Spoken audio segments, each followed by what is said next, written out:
On vous souhaite la bienvenue à ericlatour.com. Dans quelques instants, on vous parle du projet personnel de l'ancien député Dave Turcotte avec son musée virtuel d'histoire politique du Québec. Mais d'abord, on se transporte dans NDL, Saint-Gérard-Ouest, pour parler avec la conseillère Patricia Poisson.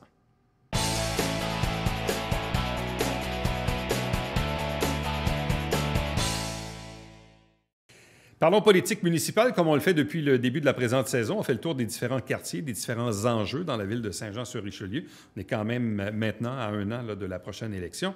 Question d'aller voir un peu ce qui se passe du côté de NDL, Notre-Dame-de-Lourdes, et la portion ouest de Saint-Gérard, avec la conseillère Patricia Poisson. Bonjour et bienvenue. Bonjour Éric, ça va bien? Très, très bien, merci. Oui. Qu'est-ce qu'on a comme enjeu en ce moment dans ces quartiers-là?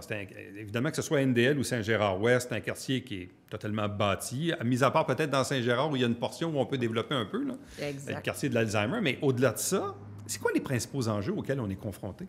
Bien, des gros enjeux municipaux au niveau ville, le district 6, en a pas beaucoup. Ouais. On n'est pas, comme tu dis, tout est pratiquement construit. Même il y a juste aussi le Haut-Saint-Jacques, qui est une partie là, qui est en train de se construire également. Puis il va y avoir un développement aussi qui va se faire à l'arrière de la rue Saint-Jacques. Dans le fond, c'est entre la rue Claude et Saint-Jacques, la rue Bousquet, qui va se continuer jusqu'à Victor-Bourgault. Mais ça, c'est par phase, là. Là, c'est la première phase qui était là. La deuxième phase va venir, mais c'est pas l'année prochaine, là. Okay. Ça, c'est un développement à long terme. Si on aborde ce secteur-là, parce qu'actuellement, dans le secteur des rues Claude et Turcotte, c'est principalement des maisons mobiles. Exact.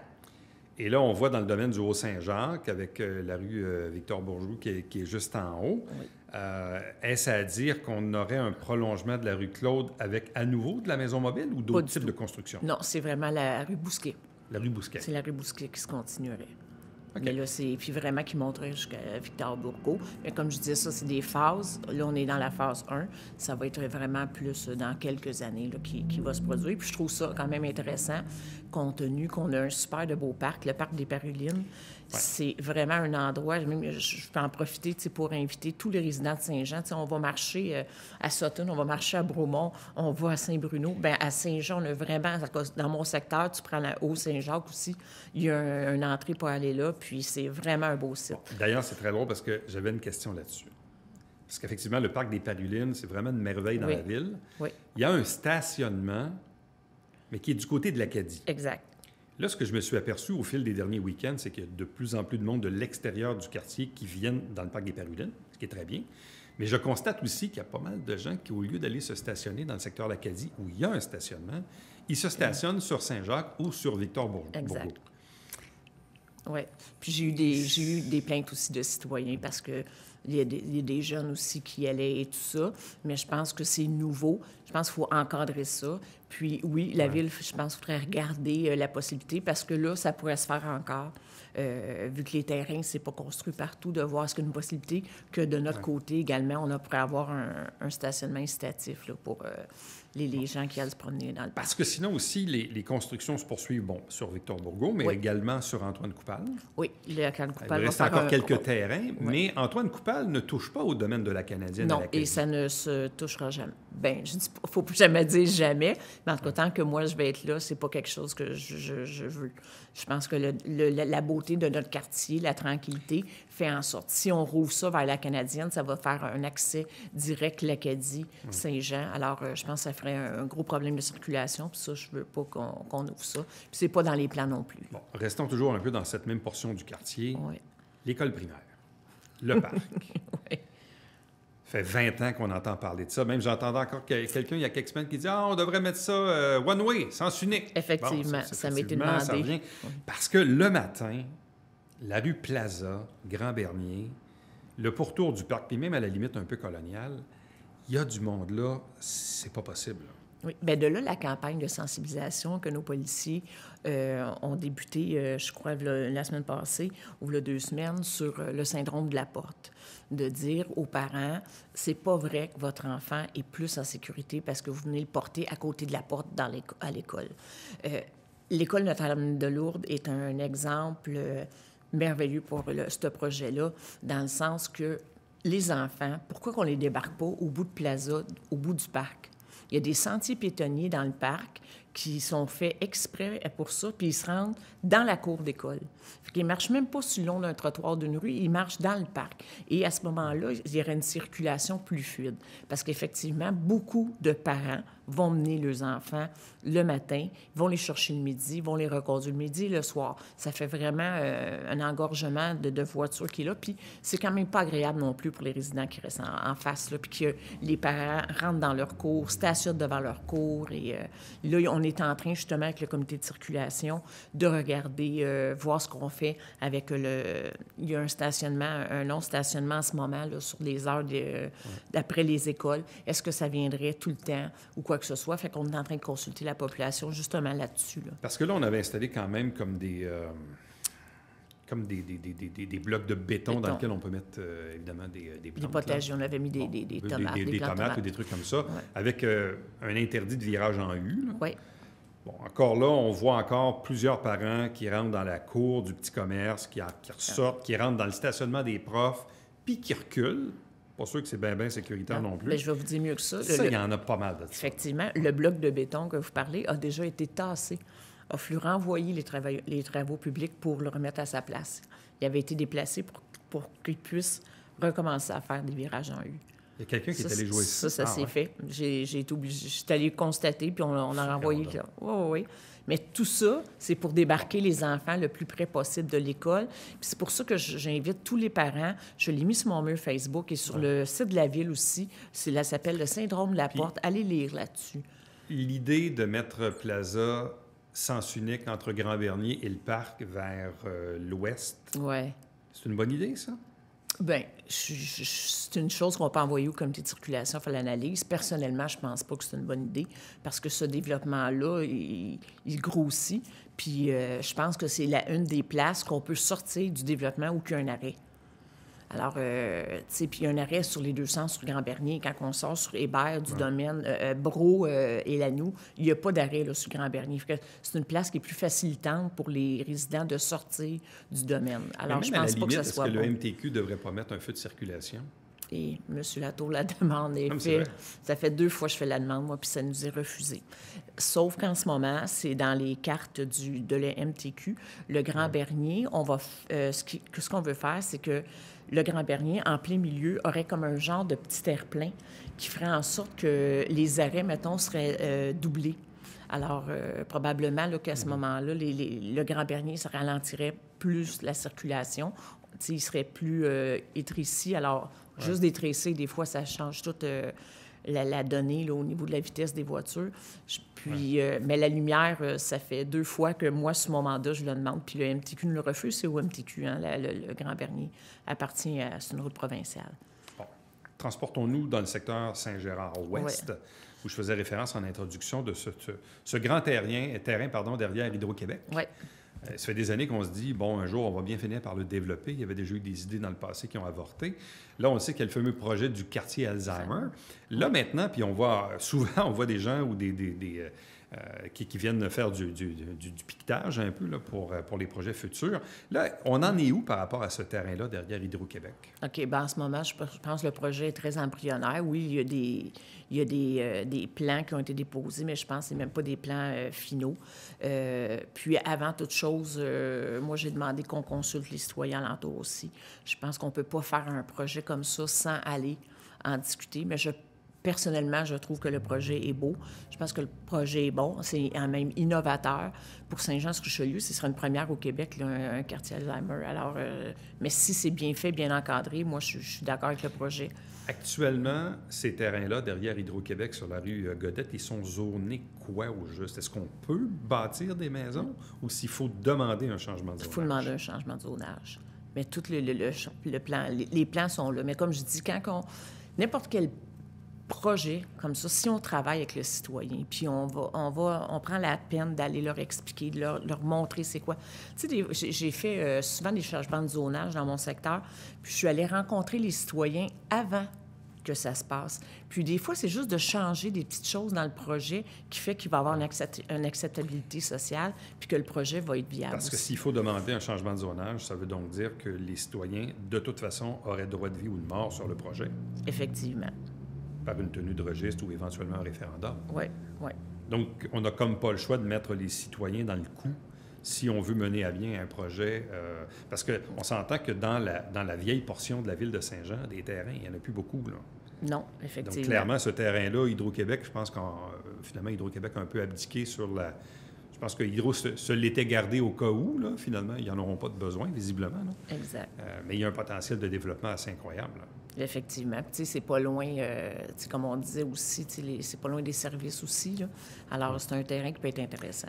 Avez-vous encore des plaintes de bruit pour les résidents de la rue Neuve-France avec l'autoroute 35? On a déjà parlé d'un mur. Honnêtement, j'en entends plus parler vraiment. Moi, j'ai eu une plainte d'un résident, c'est tout. Donc, les gens se font... à l'idée. À l'idée qu'on habite sur Neuve-France puis qu'il y a du bruit parce qu'on habite sur le bord de la 35. Ou ils se font l'idée où ils ne communiquent pas. Ouais. Ça peut être ça aussi. Parce que je te dirais que quand je passe au porte-à-porte, les gens vont me le dire. Mais encore là, moi, je suis très ouverte à travailler avec les résidents. Si les résidents viennent à en vouloir, qu'il y a des gens qui se lèvent et manifestent le tout, puis de travailler, je vais être là pour les accompagner, c'est sûr. Il y a deux côtés. Le mur atténue le bruit, mais la visibilité, c'est une barrière visuelle aussi. Effectivement. Oui. Puis, tu sais, les gens, je pense que ça doit faire... je vais pas me tromper. Je vais me tromper, c'est sûr, là, mais c'est approximativement, peut-être, il y a 9 ans, les gens avaient été consultés, les gens avaient voté contre le mur. Mais si les gens avaient voté pour ce mur-là, ça serait fait depuis plusieurs années. Ce qui fait que là, dans NDL Saint-Gérard-Ouest, d'ici la fin du présent mandat, est-ce qu'il y a un truc particulier que vous souhaitez voir se compléter ou généralement tout est sous contrôle? Bien, moi, j'aimerais ça, le Grand Bernier, effectivement, je veux dire qu'on sécurise encore plus ce coin, l'école, c'est clair. Je pense aussi l'accès avec le Grand Bernier et Pierre Caisse. Ça aussi, c'est dans les cartes du MTQ pour rendre ça accessible parce que si vous allez en vélo ou à pied là, de notre secteur pour aller dans un commerce, c'est très dangereux. Alors, si on pouvait continuer ça pour justement la mobilité active, bien, on veut de la mobilité active, mais il faut la rendre sécuritaire également. Là. En terminant, enjeu grande ville, est-ce qu'il est souhaitable d'avoir un gel de taxes foncières cette année dans le contexte de la pandémie? Souhaitable. Moi, je vous dirais qu'en ce moment, je n'ai pas... Le budget est en train de se faire. Là. Vous savez que sont dedans, là, puis on va avoir justement des rencontres sous peu d'ici 2 semaines. Moi, c'est sûr que je suis pour que si on peut aider le citoyen à 100 %, je suis complètement d'accord. On fait plein de projets en ce moment où on implique plein de choses pour aider le citoyen dans une pandémie. C'est pas drôle. Sauf que le gel de taxes a des impacts. Puis je pense qu'on a un comité de finances. On a des très bons dirigeants aussi au département finances. Je pense qu'il faut leur laisser les cartes puis qu'ils nous expliquent aussi tous les impacts qu'il y a. Puis je pense que si ça peut être une chose faisable, bien c'est sûr qu'on va tous être d'accord avec ça. Patricia Boisson, merci beaucoup. Bien, merci à toi. Bonne journée. Restez avec nous. Au retour, on vous parle de l'initiative d'un citoyen de Saint-Jean-sur-Richelieu sur la mise sur pied d'un musée virtuel d'histoire politique du Québec.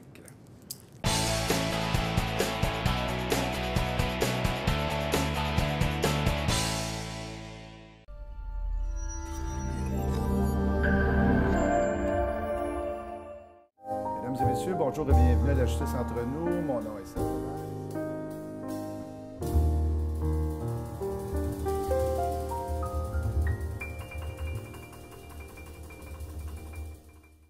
Salut, ici Alexandre Baudouin. Et Joe Biden. Et oui, c'est vrai, peut-être que tu es le nouveau président. Parle-nous un peu, Joe, de l'émission de cette semaine. Jean-François Millus de Bauer et Joey Savoie, notre golfeur et athlète de l'année dans le Haut-Richelieu. Manquez pas ça.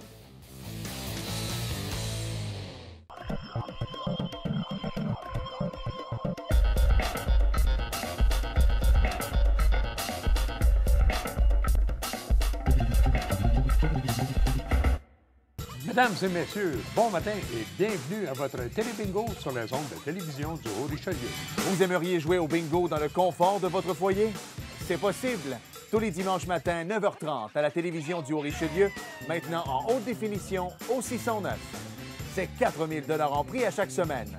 Pour vous procurer les livrets du télébingo, c'est facile. Consultez la liste de nos 30 dépositaires au www.tvhr9.com.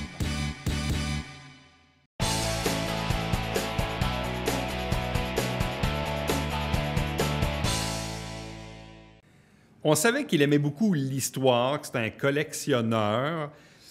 Puis qu'il avait l'idée peut-être de lancer quelque chose pour parler d'histoire politique du Québec. Mais là, quand on regarde le résultat de ce musée virtuel, donc qu'on peut voir en ligne, c'est totalement hallucinant de voir la quantité d'informations qu'il y a là-dessus. On reçoit avec nous le directeur du bureau de la députée fédérale de Saint-Jean et aussi ex-député provincial de Saint-Jean, David Turcotte. Bonjour et bienvenue. Bonjour. C'est tout un travail. Oui. C'est incroyable. Moi, je suis allé là hier parce que, bon, la première exposition porte surtout sur l'élection de 1970. Exactement. Oui. Mais là, il y a des textes, il y a du visuel, il y a plein d'objets que vous avez pris en photo parce qu'évidemment, le musée est virtuel. C'est des heures et des heures et des heures de travail. Tout à fait. Bien, au fond, avec la pandémie, on avait un peu plus de temps pour soi. Puis, bon, étant au bureau de Mme Normandin, de la députée, bien, il n'y a plus vraiment de représentation dans la circonscription les soirs, les fins de semaine. Donc, ça me libérait un peu de temps. Puis, ça fait longtemps que ça me travaille, là, comme tu as dit dans l'introduction, de faire un genre de musée ou de rendre accessible cette collection-là qui prend de plus en plus d'ampleur. Là, quand même quelques milliers de pièces là, que j'ai de tout style, de tout parti politique, de tout niveau aussi.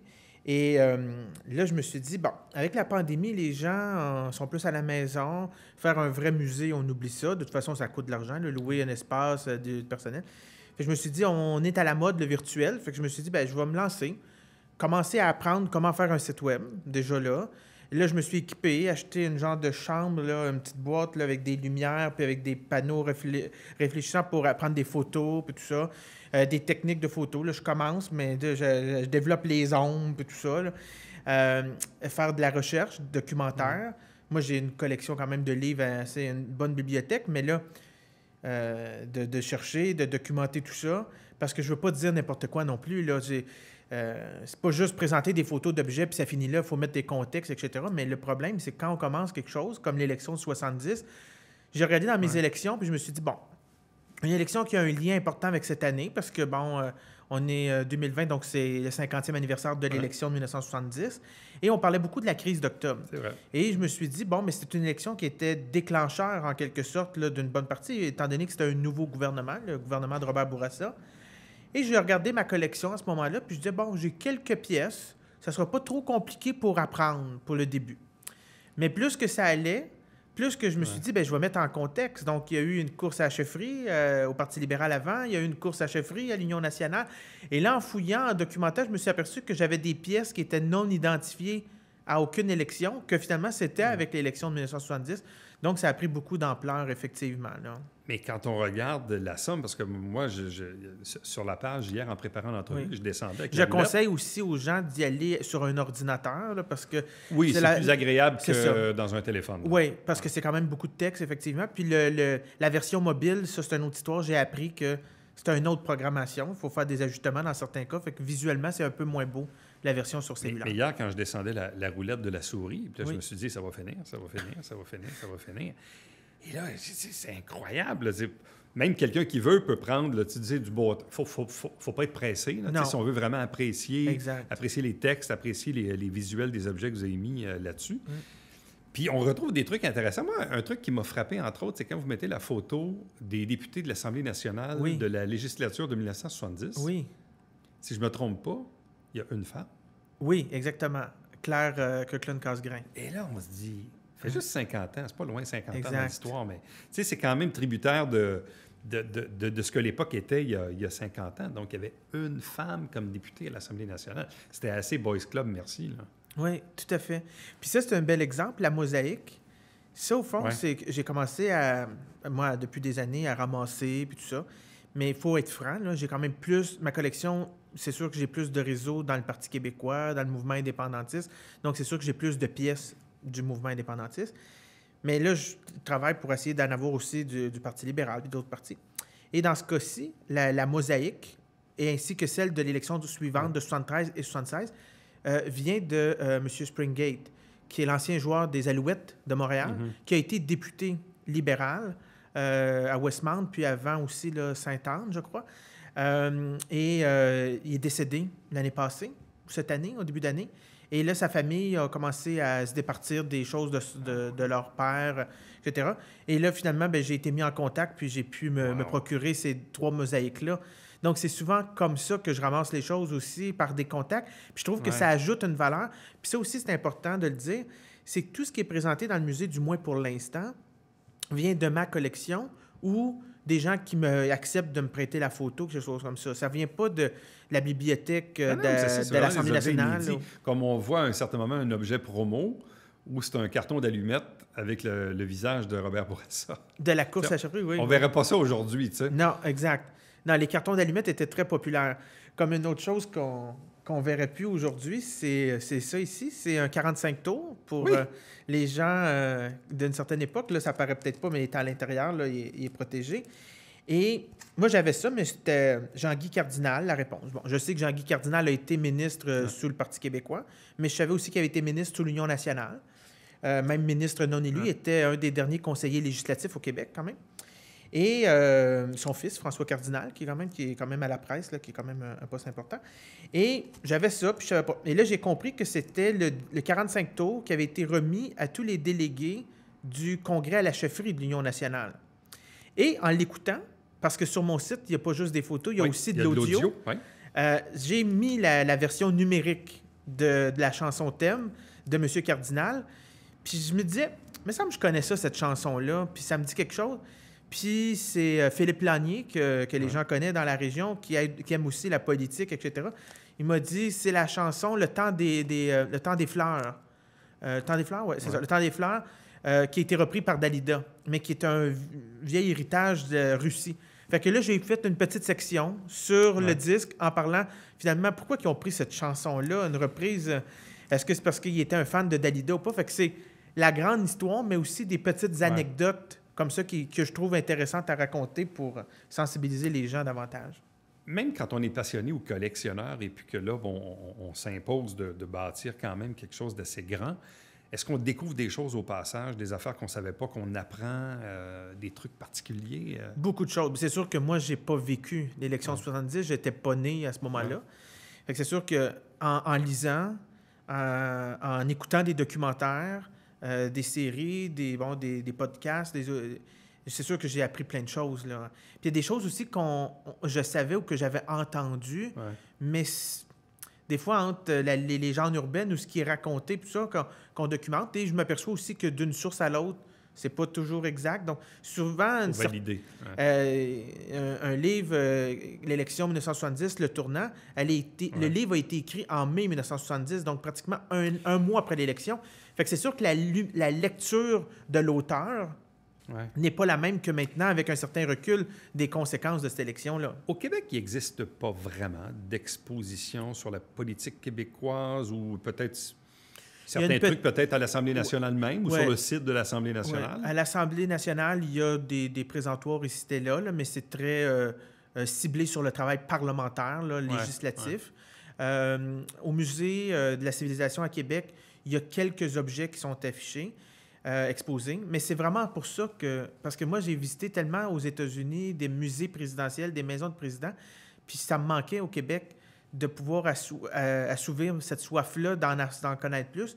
Puis souvent, les Archives nationales ou la bibliothèque ont plein de pièces, ont une très bonne collection, mais souvent ne l'exposent pas beaucoup, ne la rendent pas accessible. Fait que c'est un peu l'objectif aussi. Là. Bon, là, vous mettez la barre un peu haute parce que là, ça traitait de l'élection de 70. Mais là, c'est quoi les prochaines expositions que vous voulez mettre sur le musée virtuel? Là, je suis en train de travailler sur la section des premiers ministres. Donc là, dans les prochains jours, prochaines semaines, je vais pouvoir rendre public une exposition sur le premier ministre du Québec, M. Chauveau. J'ai pas beaucoup d'objets dans ce cas-ci, mais ça va être plus peut-être des textes, mais avec des éléments factuels sur ses nominations et autres. Mais c'est quand même lui qui a laissé la base de la bibliothèque de l'Assemblée nationale, là, en laissant 3500 livres. Là. C'était un des plus grands bibliothécaires au Québec à l'époque.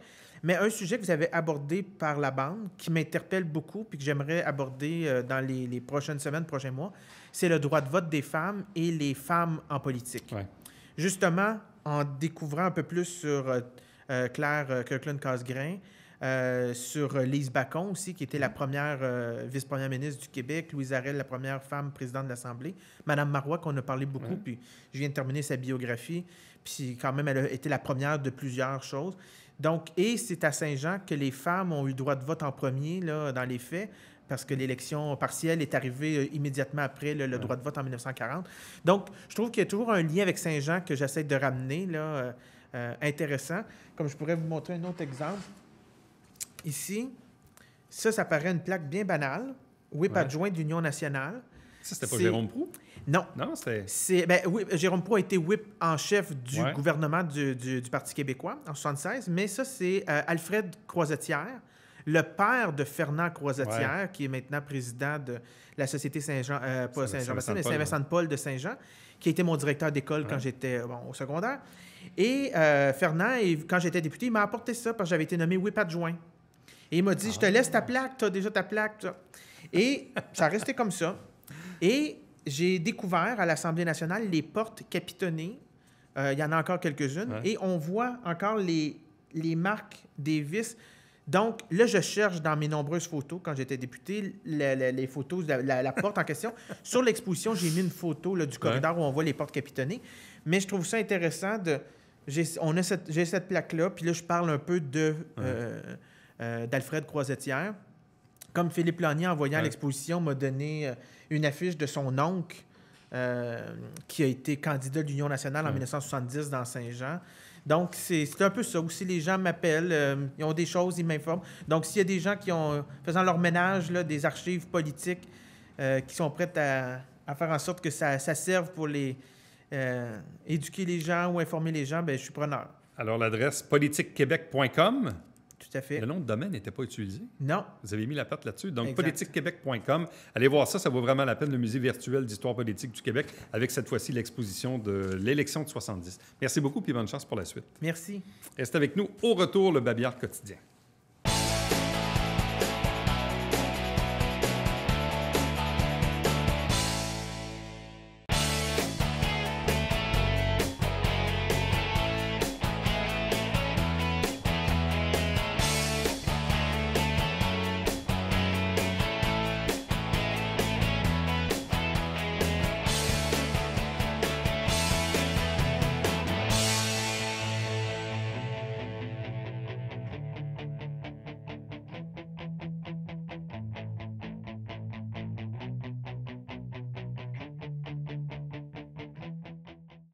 Stationnement de nuit à Saint-Jean-sur-Richelieu, 1er novembre au 30 avril. C'est interdit lorsqu'il y a des opérations de déneigement, mais il est de votre responsabilité de vous informer lorsqu'il y en a pour ne pas stationner dans la rue et avoir une contravention. À demain.